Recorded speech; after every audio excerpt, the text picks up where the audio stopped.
President Trump, welcome back to Meet the Press. Thank you very much. Thank you so much for being here to mark your first 100 days in office. It has been an incredibly busy 100 days. You've signed more than 140 executive orders. You've been focused on the border, the economy, foreign policy.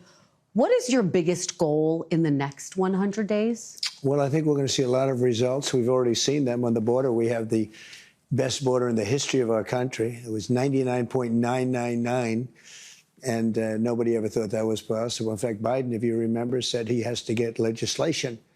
And I said, no, you just need a new president. And I guess I was right. We have the best border we've ever had. We're doing great on illegal immigration. We are being hit hard by judges that I think they're trying to take away the power of the presidency. I was elected in a massive landslide and a big vote. We won the swing states. We won the popular vote. We won the district votes by tremendous numbers. We won everything. And one of the primary reasons I was elected was to get people out of our country that were allowed. We have prisoners, we have murderers, we have terrorists in our country, we have people from mental institutions that are seriously insane. They all came in through Biden's open border policy, and I was elected to get them out and to seal the border, but to get them out. And we'll have judges, they're activist judges, they're saying, well, you know, you don't have the right to take out murderers and people that you don't even want to talk about. These are really some really bad criminal people, and they're here illegally. So, you know, they talk about your next question will be due process, but they talk about due process, but do you get due process when you're here illegally? We're going to talk about all of that. We are going to talk about deportation, but I want to start on the economy, sir, which obviously the biggest issue for voters. We got new numbers today, better than expected job numbers. Much better. At the same time, the economy shrank in the first quarter. You've been arguing all week that this is President Biden's economy. Is this now your economy, sir? Well, I think certain aspects of it are. Costs are. I was able to get down the costs, but even that, it takes a while to get them down, but we got them down good. We lost $5 to $6 billion a day with Biden. $5 to $6 billion. And I've got that down to a great number right now in a record time. You know, we're talking about 100 days. But just think of what that is. $5 billion a day we're losing on trade. And we were very tough with China, as you know. We put 145% tariff on. Nobody's ever heard of such a thing. And we've essentially cut off trade relationships by putting that much of a tariff on. And that's okay. We've gone cold turkey. That means that we're not losing. You know, we lost $1 trillion to China. $1 trillion. That means we're not losing $1 trillion when we go cold turkey because we're not doing business with them right now. And they want to make a deal. They want to make a deal very badly. We'll see how that all turns out, but it's got to be a fair deal. But think of it. We're losing $1 trillion. And that was a big part of the $5 million a day. And I want to talk about China, but just staying on this idea of the economy. On the eve of your inauguration, the stock market spiked. You called it the Trump effect. It spiked because I was elected president. Well, it didn't spike because of anybody else. It spiked because they see what I'm going to do. They know what I'm going to do with the tariffs and everything else. And I think it's actually working out better than we anticipated. Did you see oil prices? Did you see gasoline is now below, in many cases, in many states, below $2 a gallon, $1.98, $1.99, $1.97? Well, my question, sir, is when the stock market spiked, you said this is the Trump effect.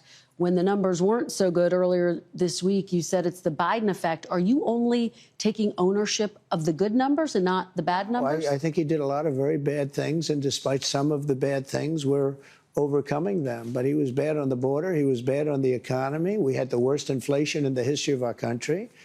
Look, Biden gave us the worst inflation in the history of our country. People, it didn't matter what they made because they were losing their shirt because of costs. Now take a look at what happened. Oil is down, gasoline is down, groceries are down, eggs. You were the one that asked me. You asked me about eggs. It was the first week. I didn't even know anything about what were you talking about. Egg prices were so high you couldn't buy eggs. They didn't have any eggs. And they said Easter is going to be a disaster. Well, we had Easter at the White House, and we had thousands of eggs, and they were down 87%. Yeah, a lot of that, of course, spike was because of bird flu. But when does it become the Trump economy? Why do you say that? Well, tell me, we had the same bird flu as he had. When does it become the Trump economy? It partially is right now, and I really mean this. I think the good parts are the Trump economy, and the bad parts are the Biden economy, because he's done a terrible job. He did a terrible job on everything, from his auto pen, which I'm sure he knew nothing about some of the things he was supposedly signing, to immigration. You look at what happened with immigration, how bad it was. Think of it. We have murderers, 11,888 murderers, many of them murdered more than one person. Think of that. And they're in our country. Now, we've gotten a lot of them out, and we know who many of them are, and we're on the hunt.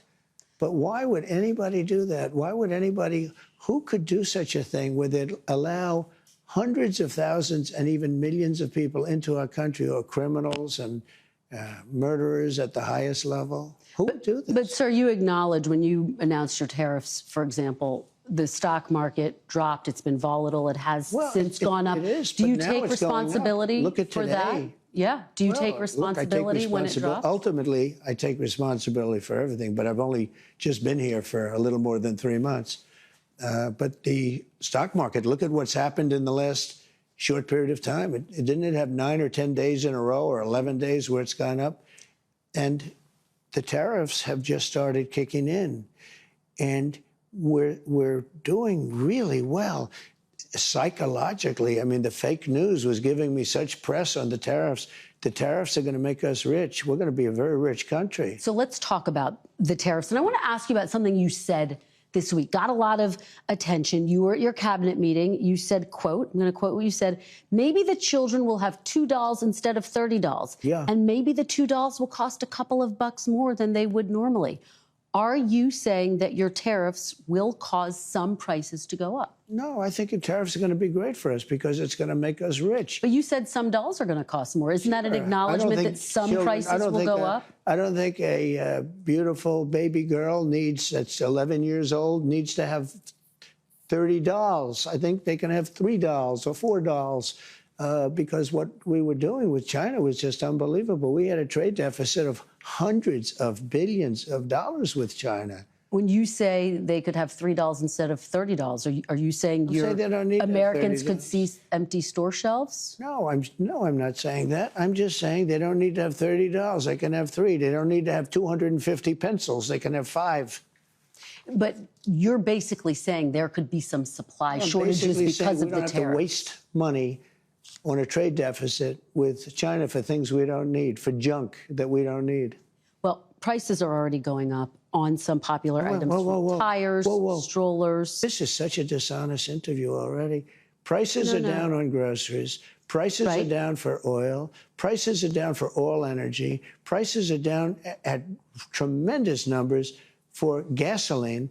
And let me tell you, when you have the big thing, what he did, he spent like a stupid person, which he was, but he spent like a very stupid person. And that was bad for inflation. But what really killed us with inflation was the price of energy. It went up to $3.90, even $4, and in California, $5 and $6, right? Okay. I have it down to $1.98 in many states right now. When you go that much lower on energy, which is ahead of my prediction because I really thought I could get it down into the 250s. We have it down at $1.98 in numerous places. But when you say costs are going up, even mortgage rates are going down. Well, but let me give you some examples. These are actual examples. So you're saying the prices that are going down, some prices are going up. Tires, strollers, some clothing in the wake of your tariffs. Excuse me, that's peanuts compared to energy. Energy is 60% of the cost. But, sir, you campaigned, you campaigned on a promise to bring prices down on day Well, I don't know. When one. You say strollers are going up, what kind of a thing? I'm saying that gasoline is going down. Gasoline is thousands of times more important than a stroller someplace. But what do you say to Americans who say they voted for you because they want and they need relief right now? And they're getting it.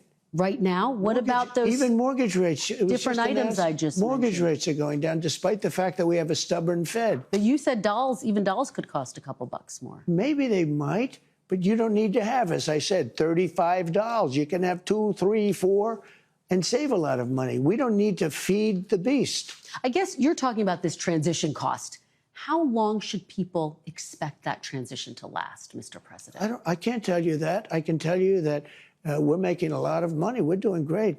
Again, we're losing more than $5 billion a day. $5 billion a day. You don't talk about that. And right now, we're going to be at a point very soon where we're making money every day. Look. How soon? We were losing hundreds of billions of dollars with China. Now we're essentially not doing business with China. Therefore, we're saving hundreds of billions of dollars. Very simple. You take me to my next question, which is about China. They've been making a number of public statements. Very positive statements the last 24 hours. Well, and most recently, they said before talks could happen, the U.S. would need to remove unilateral tariffs. Would you consider dropping the tariffs to get China to the negotiating table? No. First of all, you're giving me a statement that was said a week ago. You're not giving the statement that was said today. I have May 2nd Chinese Commerce Ministry. Do you know what they said today? The U.S. wants to negotiate. It should show sincerity by preparing to take actions in correcting its mistakes and canceling the unilateral tariffs. They made, first of all, they made numerous statements. Yes, they've made numerous statements. How many people speak for China? It's like 50 They've made numerous statements. I can give you a statement for any occasion. Yes. But they said today they want to talk. Look, China, and I don't like this. I'm not happy about this. China's getting killed right now. They're getting absolutely destroyed. Their factories are closing. Their unemployment is going through the roof. I'm not looking to do that to China. Now, at the same time, I'm not looking to have China make hundreds of billions of dollars and build more ships and more army tanks and more airplanes. So you're not, just to be very clear, you're not dropping the tariffs against China to get them to the negotiating table. Those tariffs are staying on. Why would I do that? Would you lower them? At some point, I'm going to lower them because otherwise you could never do business with them. Yeah. And they want to do business very much. Look, their economy is really doing badly. Their economy is collapsing. So small businesses say they are being hurt by the Chinese tariffs, and some could be forced to shut down. And many businesses are being helped. Are you considering tariff relief for small businesses? Why do you always mention that, you know, you pick up a couple of little businesses? What about the car business? They're going to make a fortune because of the tariffs. Do you know that the union, the head of the union, who was no fan of mine, Sean Fain, I guess his name is, right? He didn't endorse me. The Teamsters did. A lot of people did. A lot of unions did. But he didn't. He couldn't stand me. Now he's saying, wow, what Trump's done for the automobile, I can't believe it. I assume he's going to probably now say the next thing he can say is, I endorse this guy. He's the greatest I've ever seen. He can't believe it's happened. He said, we've been waiting 40 years for somebody to do what Trump is doing. So why don't you mention the big car industry instead of mentioning somebody that's doing strollers? Well, I'm just asking you about small businesses. Are there any discussions about giving any relief to small businesses? They're not going to need it. Okay. They're going to make so much money. Are these tariffs? If you build your product here. Remember, there are no tariffs if you build your product here. It's very easy. It's very simple. Are these tariffs permanent, Mr. President? Depends on what you're talking about. One of the things that is going to bring and has brought... So I think we probably have close to $9 trillion of investments coming into this country. If you look at other presidents, there's never been anything like that. This is over a period of 2 months. You got to give me a little break on the 1 month because we're 3 months. But, you know, let's say we had to get started. We had a lot of fake news at the beginning, so we had to beat that down. But so let's say in 2 months. So in just a short period of time, a matter of a couple of months, we have the largest number ever in history invested in the United States and committed. We have between guaranteed spoken for and people that are going to make a decision and announce it pretty soon, close to $9 trillion. We've never had anything close. Now, that's Apple building $500 billion worth of plants. They always built their plants in China. Now they're building their plants over here. That's the biggest computer company, the biggest chip company in the world. You know, the chip company from Taiwan, which is the biggest in the world, is committed for $500 billion. Another one's committed for $300 billion. We have companies, nobody's ever seen anything like it. And let me tell you the other thing, very importantly, automobile companies, plant after plant after plant, Toyota, Honda, Ford, General Motors, Stellantis. I mean, nobody's ever seen anything like it. And I don't like this, but it happens to be. They're stopping work in Mexico, and they're stopping work in Canada, and they're all moving here. This is important, though. You're not taking the possibility that these tariffs could be permanent off the table. Some of them. Oh, I wouldn't do that, because if somebody thought they were going to come off the table, why would they build in the United States? Let me ask you You about, understand that, right? Yeah, no, I mean, but that's why I'm asking, because there's a lot of, I think, uncertainty for CEOs, for business owners. They want to know, are these tariffs permanent? I think there's only uncertainty in the fake news. I don't think there's uncertainty. I mean, I've been very rigid, very strong on it, but I will say I'm flexible. Like with respect to parts made outside of the country, I gave the automobile companies a little extra time. You know, you're talking about 15% and then 10% of the parts put in a car. I gave them a little extra time without penalizing them. And I did that only to help, you know, companies. We're looking to help companies. We want them to thrive and to hire a lot of people. And that's what's happening. Let me ask you about some of what Wall Street has said. Some people on Wall Street have expressed concerns that the possibility of a recession is increasing. And I want to know what you think about that.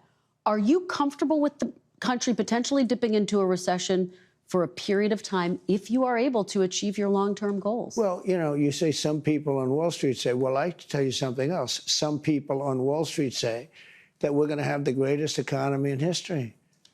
Why don't you talk about them? Because some people on Wall Street say this is the greatest thing that ever happened. Well, that's what I'm getting at. That's what I'm getting at, though. It's the same question. Yeah, there are many people on Wall Street say this is going to be the greatest windfall ever happened. And that's my question, Remember the this. long term. Yeah. Is it okay in the short term to have a recession? This. Look, yeah, everything's okay. What we are, I said, this is a transition period. I think we're going to do fantastically. One of your colleagues on another fake news station, ABC, said, do you guarantee 100% that a certain person is going to do a fantastic job as, let's say, Secretary of Defense, okay? Because that was the question. I said, what kind of a question is that? Do I guarantee 100%? Nobody guarantees 100%. But I will say this. I think we're going to have an economy the likes of which we've never had before. You know, my 4 years were phenomenal, as you know, the stock market. In fact, even though we had to go through the COVID thing, that horrible situation with COVID, we did numbers, and when I gave it over, when I handed it over, the election was rigged, and because of that, we have a lot of problems, by the way. But when I handed it over, what happened? The market was higher than it was just previous to COVID coming in. Yeah. Nobody could believe it. The stock market I'm talking about. I don't want to look back, but you did take your case to court about that. Back. You took your case to court about your allegations against the election. Let me ask you, There's no question about it. The election was rigged. The facts are in, and it's still being litigated. Let's go. You did take your case to court more than 60 times and didn't win those cases. I won a lot of court cases. Just to button that up, though, sir. Just to button that up. What are you talking about? How the election worried are you? Are we talking about the election Let's talk about here and now. Let's talk about the here and now. election of 2020? Let's not talk about. Let's talk about here and now. Are you worried about a recession? No. Okay. No. I think we're going to have the greatest economic. I mean, are you worried it could happen? Do you think it could happen? Anything can happen, but I think we're going to have the greatest economy in the history of our country. I think we're going to have the greatest economic boom in history. Let me ask you about this call to Amazon founder Jeff Bezos this week in response to a report that Amazon was going to display tariff costs next to product prices. Are you going to punish CEOs who increase their prices because of tariffs? I think what is a great misnomer is the word tariff in many cases. It's not, to me, I don't view it as a tax. I view it as an incentive for people to come into the United States and build plants, factories, offices, a lot of things. I think it's an incentive, but the thing that's not known is if you look back and see, oftentimes like China or Vietnam or other countries, not just China, because China's an abuser, but there are other abusers. Many of them are friends, the so-called, I say friend and foe, and friend is oftentimes worse than foe. But what people don't understand is, and this is a lot, the country eats the tariff, the company eats the tariff, and it's not passed along at all. Well, some CEOs are saying they're going to have to pass it on. So how do you deal with those CEOs? But the company, how do you deal with those CEOs? China is eating the tariffs right now. What do you say to those CEOs who are saying, we might have to pass this on to the consumer? Well, they say that because maybe it's to their advantage to say it. Will Maybe you punish them? No, because you know what? I want them to build plants in the United States. That way they don't have any tariffs. See, tariffs will, and not only will, look at what's happened. In 2 months, we're close to $9 trillion of investment. We've never been anywhere near that. What did you say to Jeff Bezos? He's just a very nice guy. We have a relationship. I asked him about it. He said, well, I don't want to do that. And he took it off immediately. So he changed course. And will you take that same tactic with other CEOs if you I'll feel always like call people if I disagree with them. If I think that somebody's doing something that's incorrect, wrong, or maybe hurtful to the country, I'll call, absolutely. Wouldn't you want me to call? Biden wouldn't call because he didn't know what was happening, but I do. Takes me to my next question. Today's strong jobs report likely means, not clear, but likely means the Fed is less likely to lower interest rates. Well, he should lower them, and at some point he will. He'd rather not because he's not a fan of mine. He just doesn't like me because I think he's a total stiff. And, it's just one of those things. He should lower them. And I wish the people that are on that board would get him to lower because we are at a perfect time. It's already late, but he should lower interest rates. Do you rule out removing Fed Chair Jerome Powell? I'm not, I get to change him very quickly anyway. It's in a very short period of time. In 2026. You're not going to remove, you don't have plans to remove him before 2026 when his time's up? That was a total, why would I do that? I get to replace the person in another short period of time. Okay. This week, you reshuffled your national security team. Yeah. You moved National Security Advisor Mike Waltz to UN ambassador. Just to remind our viewers, Waltz, of course, started that unsecure text chain where sensitive information was shared. Mr. President, was that move a punishment? No, I just think he'll do a nice job in the new position. Marco's doing an outstanding job. No, Marco's very busy doing other things, so he's not going to keep it long term. We're going to put somebody else in. But I think Mike, as you know, he's a fine guy, and I think he'll do a very good job. Knows the countries, knows leadership. And I think he'll do a very good job at the United Nations. And in the meantime, Marco's really doing something special. And it's going to work out very well. We're hearing some potential names. Stephen Miller's name, one of your longtime, most loyal aides. His name has been talked about as a potential national security advisor. Is he someone you're looking at? Well, I'd love to have Stephen there, but that would be a downgrade. Stephen is much higher in the totem pole than that, in my opinion. Can you tell us who the front runner is right now? I have a lot of people that want it. I will tell you, I have everybody calling. Everybody wants to be a part of this administration. So at some point, we'll, probably do that. There's a theory, Henry Kissinger did both. There's a theory that you don't need two people, but I think I have some really great people that could do a good job. So Secretary Rubio could continue to have both jobs indefinitely? He could, yeah, he could. But I think he even would like to probably see, because it is a little bit different. But in the meantime, he'll handle it. And I think Mike, if that goes forward, he still has to get approved. But I think Mike will do a very good job at the United Nations. Defense Secretary Pete Hegseth, obviously also on that unsecure text chain. He was sharing sensitive information. Are you looking for a new Secretary of Defense? No, not even a little bit. No. Pete's going to be great. His job is safe right now? We're doing a fantastic job against the Houthis, who like blowing ships up and watching them sink in the ocean. We're hitting them very hard. No, he's doing a very good job. His job is safe right now? Totally safe. Okay. Let's talk about the border. Okay. Let's talk about deportations. Border crossings are at their lowest level ever recorded. Is the border... Is that good? Is the border now secure? Yeah, it's really secure. It's absolutely Isn't that good? secure. When you say that, doesn't that just sound good?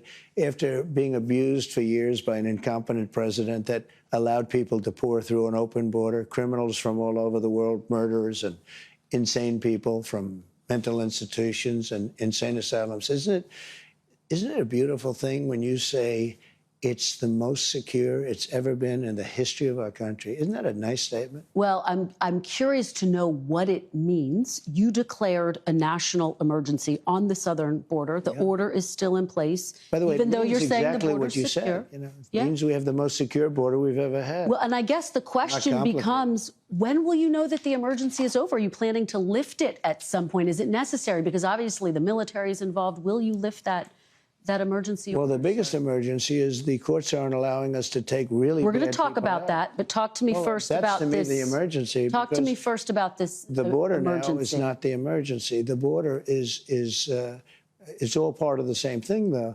The big emergency right now is that we have thousands of people that we want to take out, and we have some judges that want everybody to go to Some court. of them you appointed, sir, including three on the Supreme Court. They change. I mean, it's unbelievable. It's unbelievable how that happens, but they do change. Just to button this up, though, are you planning to lift that emergency order anytime soon? No, now that the border's secure? We have an emergency. We have a massive emergency overall. It's an overall emergency on immigration. And if the courts don't allow us to take people out, if we had to have a court case, think of it, every single person, we have millions of people.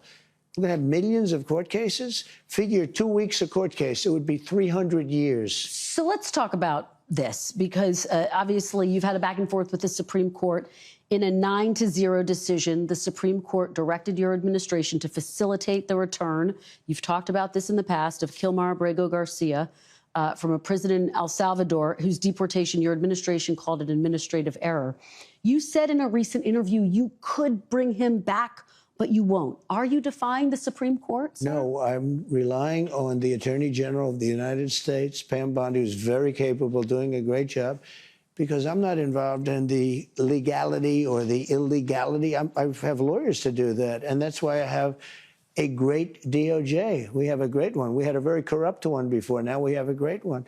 And they're not viewing the decision the way you said it. They don't view it that way at all. They think it's a totally different decision. Well, you say you have the power to bring him back, though. Your attorney general says, quote, that's up to El Salvador. Just to put a fine point on this, do you have the power to bring Abrego Garcia back as the Supreme Court? Well, I have the power to ask for him to come back if I'm instructed by the attorney general that it's legal to do so. But the decision as to whether or not he should come back will be the head of El Salvador. He's a very capable man. Well, you know, and your attorney general has said the issue is with that word facilitate. Will you seek clarification from the Supreme Court? Do you need to go back to the Supreme Court? We may do that. I was asking about that. We may do that. There are some people that say, bring him back, put him in trial, and you get him out right away, because you see what happened just this morning. Tapes came out, horrible tapes from his wife. You don't get much worse than that.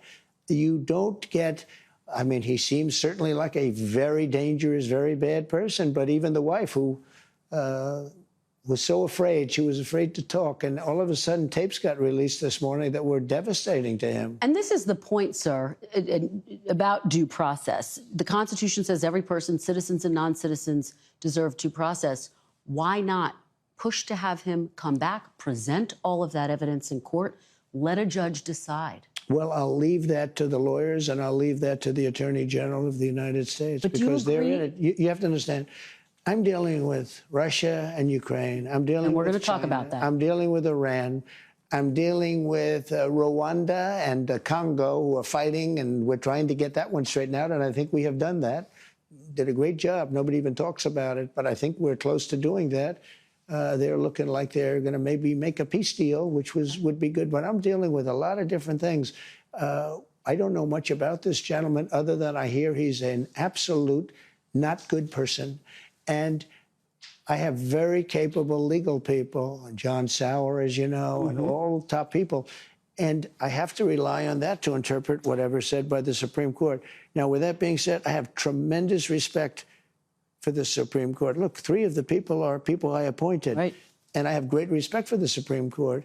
And I would expect that the Attorney General will be doing the right thing. Your Secretary of State says everyone who's here, citizens and non-citizens, deserve due process. Do you agree, Mr. President? I don't know. I'm not a lawyer. I don't know. Well, the Fifth Amendment says I don't know. It seems It might say that, but if you're talking about that, then we'd have to have 1 million or 2 million or 3 million trials. We have thousands of people that are some murderers and some drug dealers and some of the worst people on earth, some of the worst, most dangerous people on earth. And I was elected to get them the hell out of here, and the courts are holding me from doing it. But even given those numbers that you're talking about, don't you need to uphold the Constitution of the United States as president? I don't know. I have to respond by saying again, I have brilliant lawyers that work for me, and they are going to obviously follow what the Supreme Court said.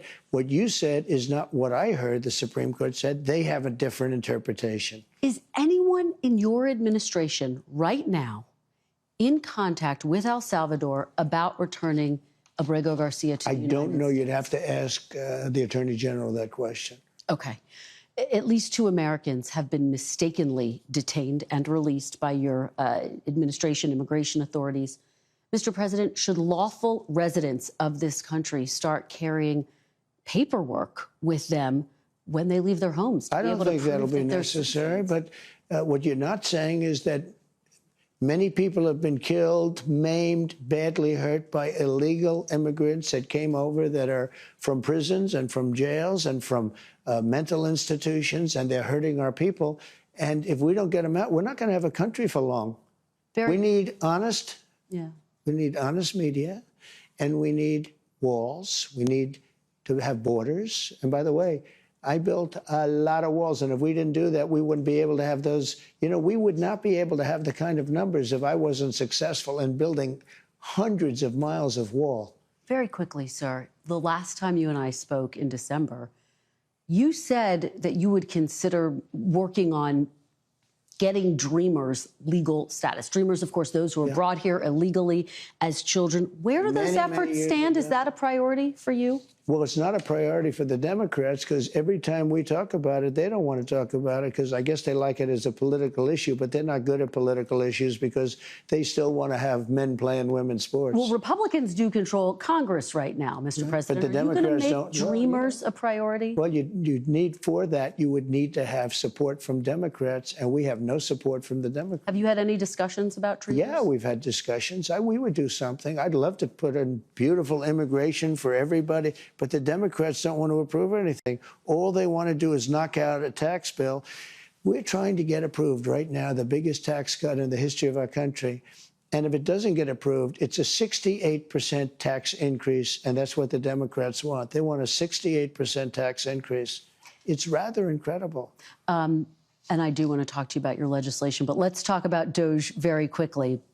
DOJ has fired and then rehired thousands of federal workers, including FAA employees in charge of aviation safety, specialists working on nuclear weapon safety. What do you say to those who believe Elon Musk's chainsaw approach has jeopardized the safety and security of Americans? Well, he found $160 billion worth of fraud, waste, and abuse. I mean, I think he's done an amazing job. I think his people have done an incredible job. They're brilliant people. They know the computer. I actually asked him, what's their big trait? He said they're unbelievable at computers. In other words, you can't fake them out because these people were, in many cases, crooks. But it was fraud, waste, and abuse. They found your question should be asked a different way. Were certain things found? Yes. How much? $160 billion. Think of what $160 billion is. He found $160. He said he'd find $2 trillion. Well, we're not finished yet. We're not finished yet. Do you think the work continues even though he's leaving? He said he's leaving behind some very brilliant people. They were on television last night. They're super high IQ people. I like high IQ people. The Democrats don't have many of them. Let me ask you about some news that broke. You are threatening to rescind Harvard's tax-exempt status. Yeah. And yet directing the IRS to investigate and rescind a university's tax-exempt status is contrary to what's in the federal law. The law says you can't do this. Do you think you're following the law? Well, I tell you, I'm going to just follow what the lawyers say. They say that we're allowed to do that, and I'm all for it. But everything I say is subject to the laws being 100% adhered to. Are you willing to take this to court if it becomes a court fight? You're going to take it that far? We've won a lot of cases. All right, let's talk about some of the other actions you've taken over the past 100 days. Last month, you directed your Attorney General, Pam Bondi, to review 2 people who you perceived to be your political adversaries. And yet you told me in December that you would not direct the Justice Department to investigate your political foes. What changed? Well, no, I just look at people, and I'm not directing anybody. They looked at these 2 people. They might have known it, or they might have heard it from 2 years ago. One person said, he knew me so well. He was, I think, on CNN or MSDNC, but they're both failing networks. You're happy to know, even though one of them, I guess, is related to you in one form or another, although they're trying to cut him loose as fast as possible. But it was well known that this one person, it was almost like he was my brother. I don't even know who he is. Maybe he was there. Maybe he was in the Oval Office a few times as a surrogate for, you know, somebody in some form of government, along with 25 other people that sat in the back of the room or stood in the back of a room. I have no idea who this guy is. And he's out there. And then he did a book called Anonymous. I think that's really subversion. I think it's spying. It's something really bad. But you passed an executive order calling for your Attorney General to investigate that. For a long time. And the other one said that the election was so wonderful. It was such a, well, it turned out it wasn't a wonderful election. It was a corrupt election. Let me ask it this way, sir, because when we talked in December, I asked you, what is your message to people who didn't vote for you? Let me remind you of what you said. You said, I love you, and we're going to all work together. How does pursuing your political foes help to unify the country? Did I really say I love you? You really did. That's a direct quote. Yeah, I'm sure you're right, but I'd like to see I promise I'll show it to you. I'll show you the tape. Look. How does that help to unify the country? I want to treat people fairly, whether they voted for me or not. I want to have a unified country. It's very hard because the media is so fake, including, like, even the way you ask questions. Every question is asked in a negative vein. There's a toy company that took a toddler's, you know, whatever, but you don't talk about the fact that gasoline is down at numbers that nobody believes possible. You know why they're down, by the way? Drill, baby, drill. We're drilling like crazy right now. We try to make sure every question is fair, Mr. President. Look, every question you ask says a very negative slant. No, but look, I'm just curious. I'm fine for responding to you. I don't think you're very difficult at all to respond to be honest with you. But you know what? You should ask some positive things like, sir, it's amazing what you've done with gasoline. Because you know what? Gasoline's big business. A stroller is not big business. To this question, Mr. President, you said you wanted to unify the country. Does going after political foes undercut that goal? No, not at all. No, we want honest people. Okay. I think you have to do that. We want honest people in this country. Let me ask you big picture. People who have lived in countries like the Philippines, Hungary, Russia, they look at some of your actions going after civil service, going after universities, law firms, the media. They say it's out of an authoritarian playbook. What do you say to those who believe you are taking the country down an authoritarian path? Well, there you go again. Why don't you ask it a different way? Many people wanted to come into our country. Many people love Trump. I won the election. They didn't win the election. I got a lot more votes than they did. I won the popular vote. I won all 7 swing states by a lot. A lot of people were surprised. I said, I think you could win 4, maybe 5. No, I won all 7, and I won by a lot. And I won, actually. I think there was a lot of hanky-panky going on, but it was too big to rig. That's the good news. It's too big to rig. But let me just say, so when you make these statements about, people say this, people, well, you know, they had their chance at the election and they lost big. So you should ask the question differently. You should say, what about the people that want to be in this country? What about the people that love this country? But what do you say? I'm asking it on behalf of those people, to give you a chance to respond to them. What do you say to those people, sir? Those people are going to be very happy. They're going to have to see some results. And I think we had a great 100 days. There are a lot of people that say it was unprecedented. It was an absolutely unprecedented 100 days.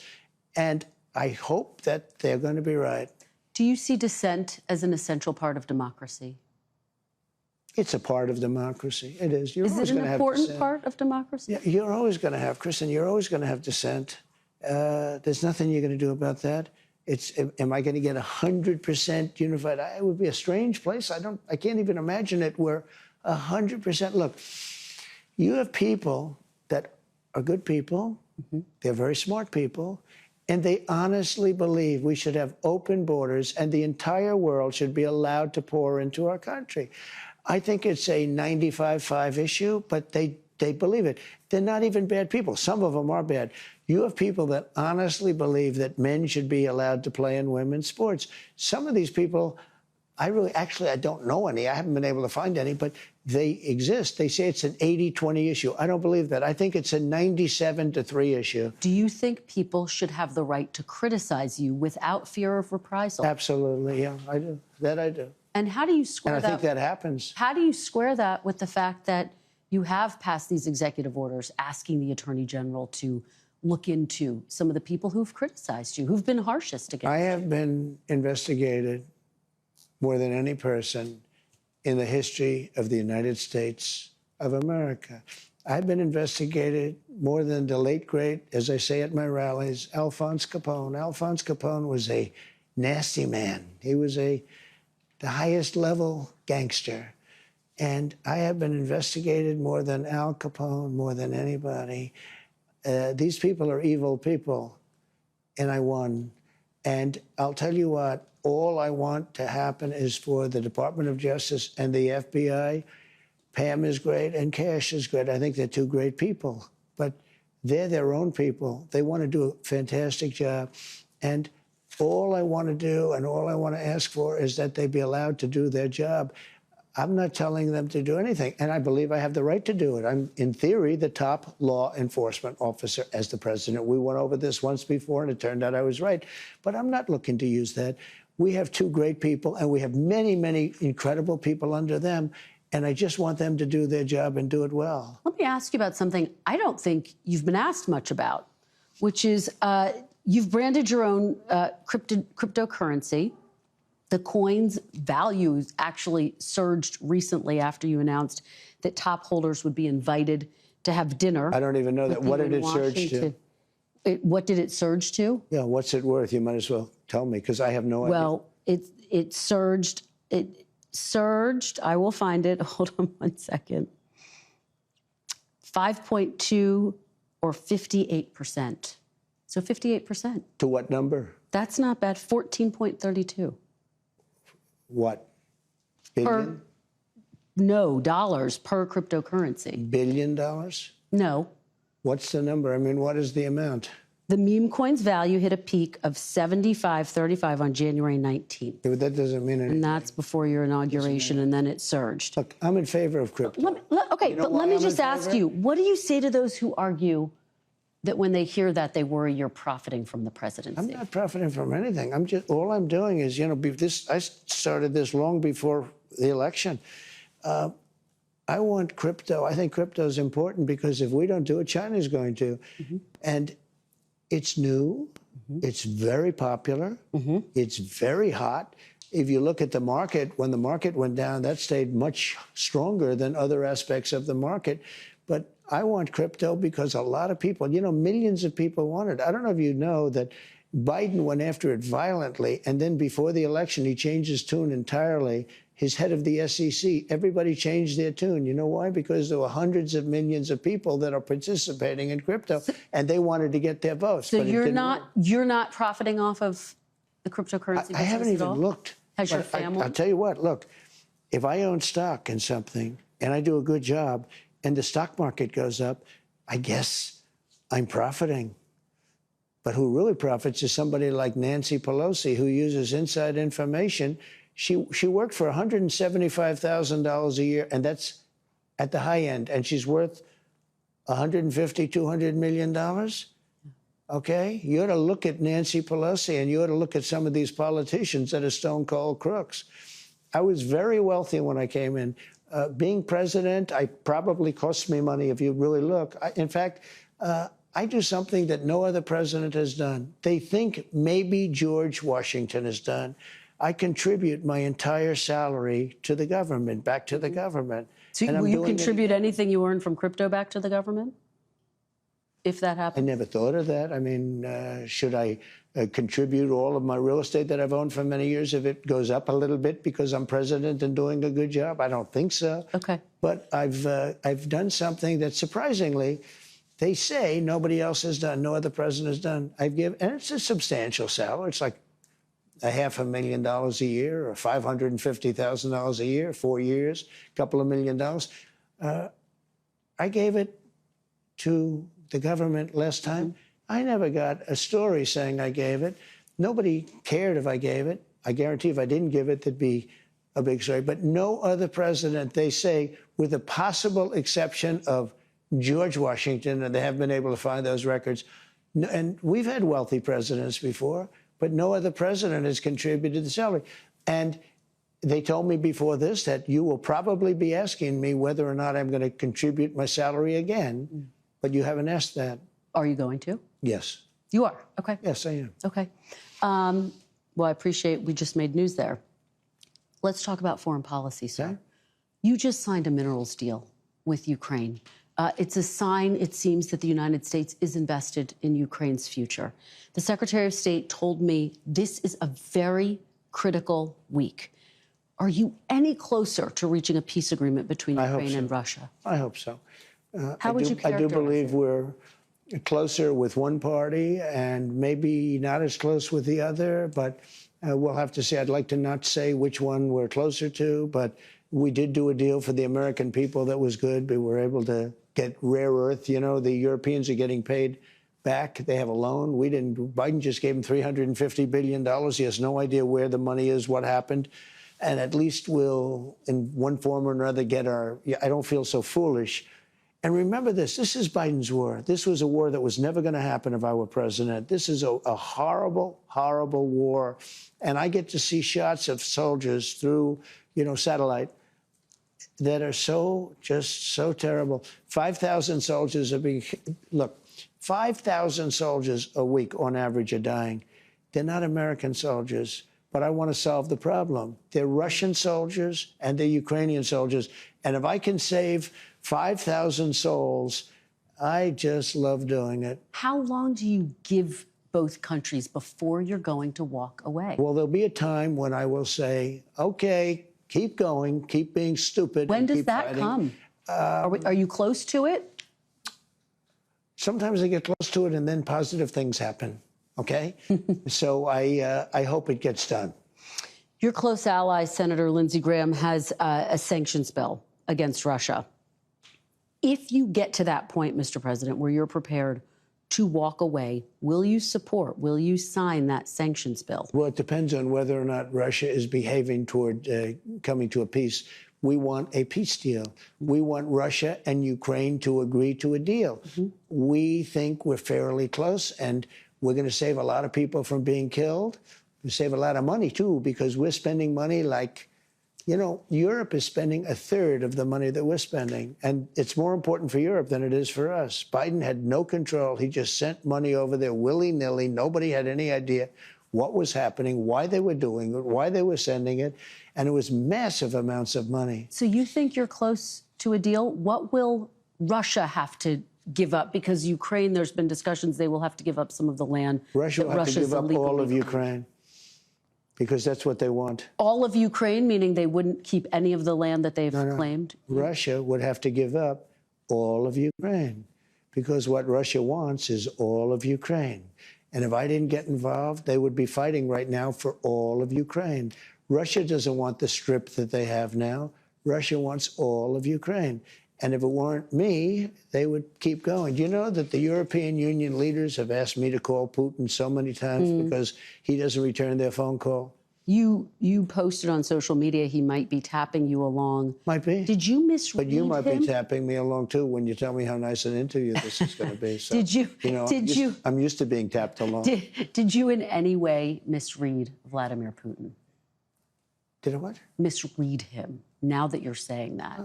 I'll tell you about that in a month from now or 2 weeks from now. I have no idea. I can tell you this. His ambition was stopped to a large extent when he saw that it was me that was now leading the charge, because he wasn't dealing with anybody in Europe. He wasn't calling him back. Do you know that I asked him, I said, did Biden ever call you in 3 years? Did Biden ever call? He said he never called. You know, Biden didn't call him one time. And all these thousands of soldiers, hundreds, millions of soldiers are dying, and people, not only soldiers, people dying in the cities and the towns, and the whole heritage of that country is being blown apart. I mean, the country's heritage is being blown apart. You know the steeples, those beautiful spires that you see, you know the most beautiful in the world? Yeah. Almost 95% of them are laying in smithereens, all broken up and so sad, laying all over the ground because they were shot. It's really a bad situation. And he didn't get one phone call from Biden. The war would have never started. And by the way, for 4 years, it didn't start. I was there for 4 years. It was the apple of his eye. This was the apple of Putin's eye. There was no chance he would have gone in. What's the red line for you? At what point do you say, that's it, we're walking away? Well, you'll know. I mean, there'll be a time when I may say that. And if I do, not there may be something I can't, maybe it's not possible to do. There's tremendous hatred, just so you understand. Kristen, we're talking tremendous hatred between these two men and between, you know, some of the soldiers, frankly, between the generals. They've been fighting hard for 3 years. I think we have a very good chance of doing it. Very quickly, if you do walk away, would that mean that you would pull military and intelligence? I don't want to say that now. It's too early to say that. I don't want to get into that argument. Let's move on to Canada. You have long talked about making Canada the 51st state. There's obviously a new Prime Minister of Canada, Mark Carney, who you spoke to after his victory. He says that you didn't talk to him in that call about making Canada a 51st state. No, he called me. He was very nice, and I congratulated him. He had a victory. It's a very close victory. It's, you know, there's no majority or anything, so that's going to make things a little bit difficult, I think, for him to run. But he nevertheless had a victory, and he's a very nice man, I think. Do you plan to talk to him about making Canada a 51st state? He wants to come and see me. He's going to come this week or next week. So will you talk to him about making Canada a 51st state, annexing Canada? I'll always talk about that. You know why? We subsidize Canada to the tune of $200 billion a year. We don't need their cars. In fact, we don't want their cars. We don't need their energy. We don't even want their energy. We have more than they do. We don't want their lumber. We have great lumber. All I have to do is free it up from the environmental lunatics. We don't need anything that they have. We're giving them. I asked Mr. Trudeau, who I call Governor Trudeau, I said, you know, not Prime Minister, Governor. I said, Governor Trudeau, could I ask you one question? Why are we giving you $200 billion? Why are we subsidizing Canada? If Canada was a state, it wouldn't cost us. It would be great. It would be such a great, it would be a cherished state. And if you look at our map, if you look at the geography, I'm a real estate guy at heart. When I look down at that, without that artificial line that was drawn with a ruler many years ago, it was just an artificial line, goes straight across. You don't even realize what a beautiful country it would be. It would be great.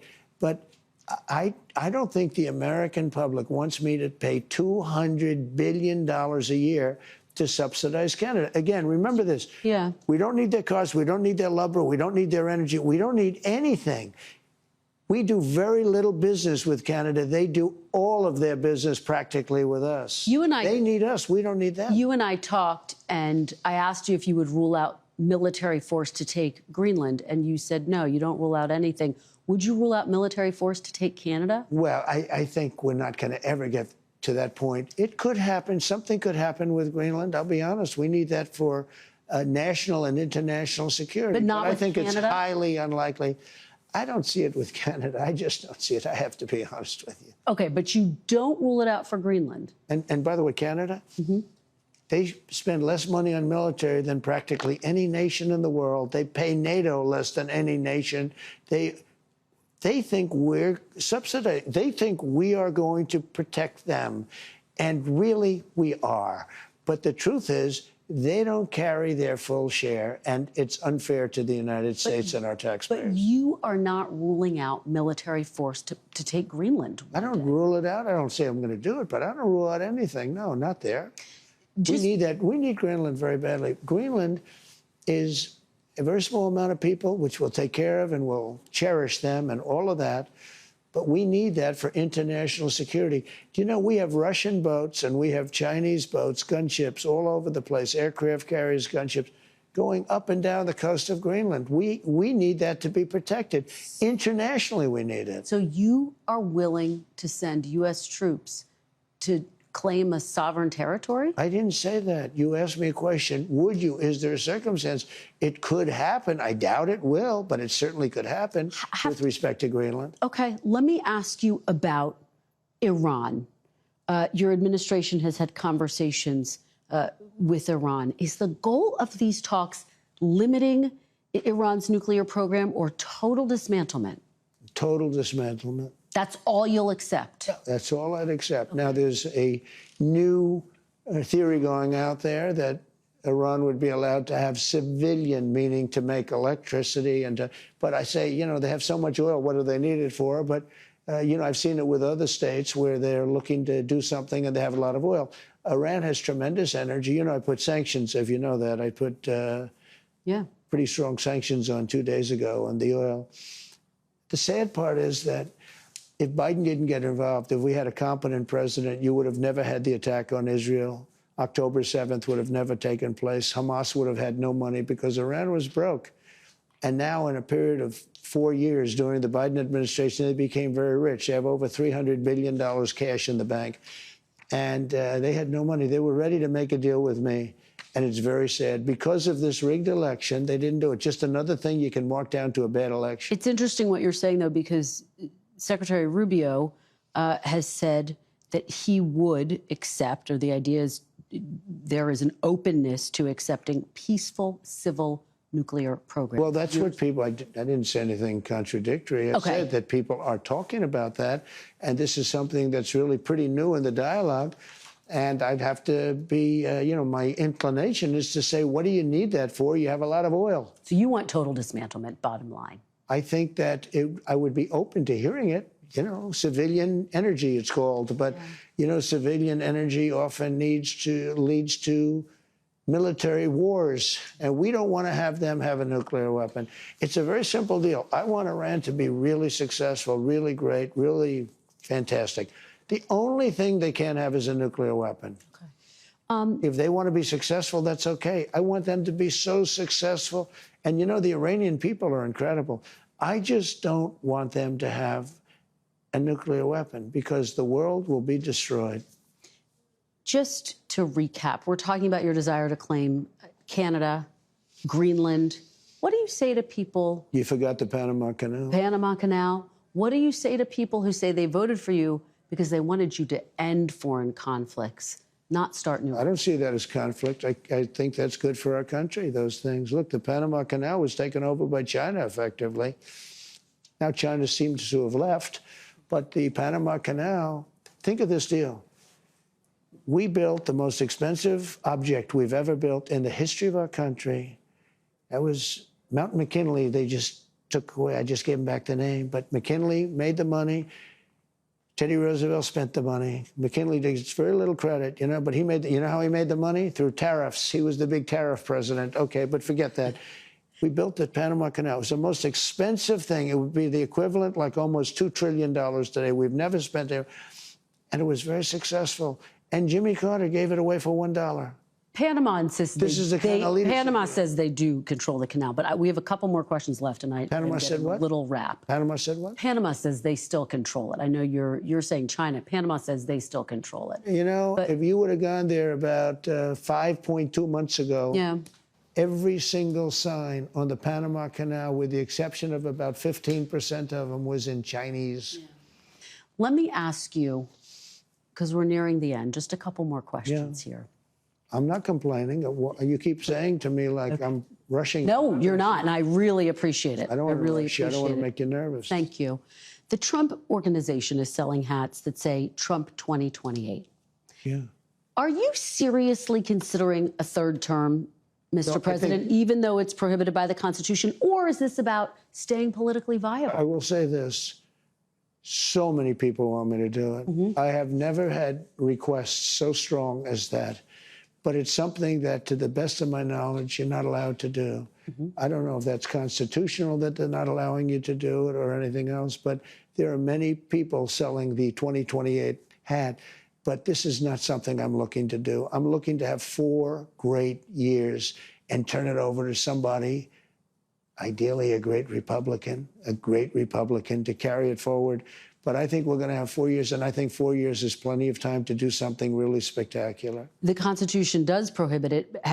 Some of your allies are pretty serious about this, though, Mr. President. I've spoken to them. They say they are coming up with potential ways. Well, obviously, the biggest one would be a constitutional amendment. That's because they like the job I'm doing, and it's a compliment. It's really a great compliment. Has anyone approached you, though, with an actual plan, a way to actually start the process well, there are of a ways of doing it. amendment? There are ways of doing it, and you know the same thing. And if you look at the vice presidential thing, and you hear different concepts and different other people say you can have a write-in vote. There's lots of different things. With all of that being said, I want to be a great president. I will have served. Hopefully, everything will go well. I feel very good. I just did a physical. I took, unlike all other presidents, I took cognitive tests and I aced it. I got 100% correct. And one doctor said, there were numerous doctors watching. And he said, I've never seen that before. Biden didn't take a cognitive. He couldn't have gotten the first question right. But I came out great with the physical, both physically and mentally. And I just want to serve, do a great job. I'll be an 8-year president. I'll be a 2-term president. I always thought that was very important, to be honest with you. You know, if you look at President Polk, he was a 1-termer and he did some great things, actually. A pretty good president. And I'm not saying you can't do that, but there's something about being a 2-term president that was very important to me. And just to put a button on it, has anyone in an official capacity presented you with, sir, here are some ideas by which you could actually get a constitutional amendment? Well, in a capacity of being a big supporter, many people have said different things, but I'm not looking at that. You haven't had official meetings about it? No. And just so I said, 4 years is a long time. I have almost 4 years. You know, all of these things that we've done more than any president, and even you might admit that. Nobody's done the extent of the things that we've done. Nobody's done this in essentially a little bit more than 3 months. As they say, 100 days.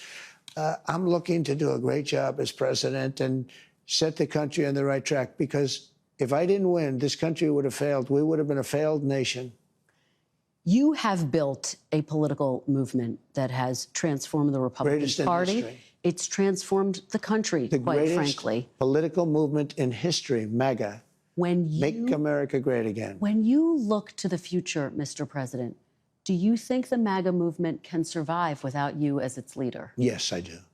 What gives you confidence? I think it's so strong, and I think we have tremendous people. I think we have a tremendous group of people. We talked about a number of them. You look at Marco, you look at J.D. Vance, who's fantastic. You look at, I could name 10, 15, 20 people right now just sitting here.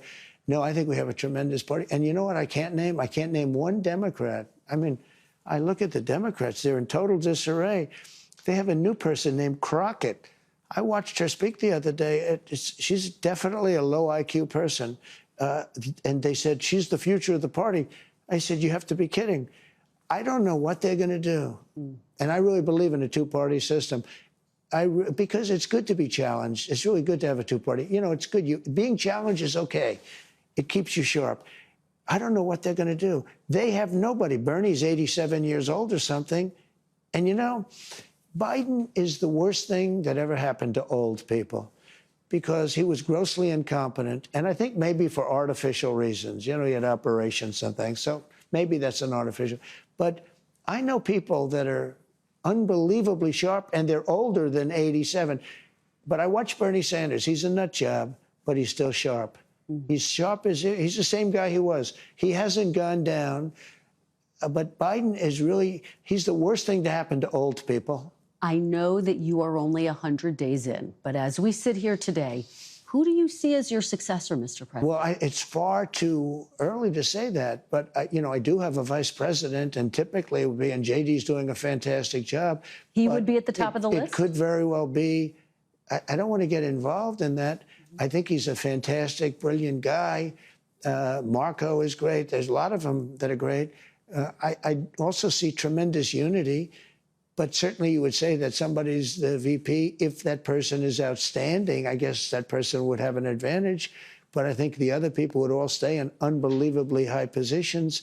But, you know, it could be that he'd be challenged by somebody. We have a lot of good people in this party. Thanks for watching. Stay updated about breaking news and top stories on the NBC News app or follow us on social media.